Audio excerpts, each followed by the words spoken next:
शक्तीपीठ महामार्ग रद्द झाला पाहिजे म्हणून गेली वर्षभर झालं शेतकरी टाहो पडून शासनाला सांगतोय की आमच्या बागायती जमिनी ज्यामध्ये ऊस पट्टा आहे, त्यामध्ये आमच्या द्राक्ष बागा आहे, त्या संपूर्ण जे बागायत पट्टा आहे हा बागायत पट्टा उद्ध्वस्त करून तुम्ही कोणाचा विकास करताय हा प्रश्न सातत्याने शेतकरी विचारतोय।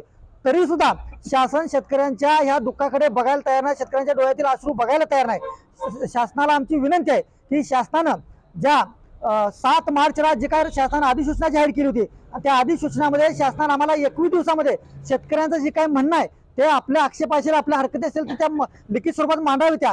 त्यानुसार आम्ही संपूर्ण हरकती, हजारो हरकती आम्ही ह्या शासनाकडे मांडलेल्या ज्या त्या 7 मार्च नंतर ज्या मांडलेल्या त्याला 1 वर्ष पूर्ण होत आलं तर सुद्धा अद्याप कोणत्याही प्रकारच्या एकाही हरकतीवर राज्यभरामध्ये 12 जिल्ह्यामध्ये कुठल्याही प्रांताधिकाऱ्याने एकाही हरकतीवरती सुनावणी घेतली नाही।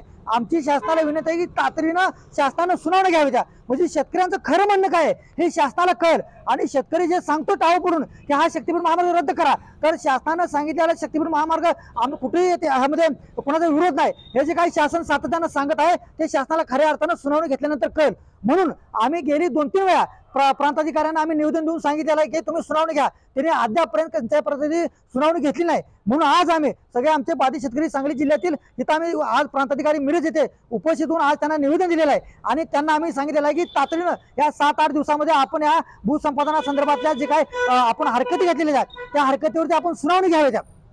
आपल्याला सांगावं असं वाटतंय की ह्या 12 जिल्ह्यामध्ये जो महामार्ग जातोय, पाठीमागे वर्धा असेल, पाठीमागे यवतमाळ असेल, बीड असेल, तिथं आता भूसंपादनाला वावरामध्ये अधिकारी येत आहेत, अधिकारी येऊन वावरामध्ये त्या भूसंपादनाला सुरुवात करतायत।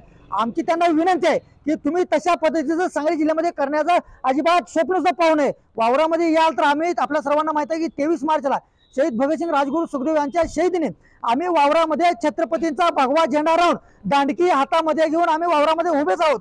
तरी आम्ही विनंती करायला आम्ही आलेलो आहोत, अगोदर हरकतीवर सुनावणी घ्या आणि मग शक्तीपीठ महामार्गाचं स्वप्न बघा, कारण शक्तीपीठ महामार्ग हरकती ज्यांच्या दिलेल्या तो एकही शेतकरी शक्तीपीठ महामार्ग करा अशी कुणी भूमिका घेणार नाही, याच्याबद्दलची आम्हाला सर्वांना खात्री आहे। म्हणून कागदोपत्री पुराव्यासाठी आपण सगळ्यांच्या शेतकऱ्यांच्या म्हणणं ऐकून घ्यावं अशी आम्ही त्यांना विनंती करतो।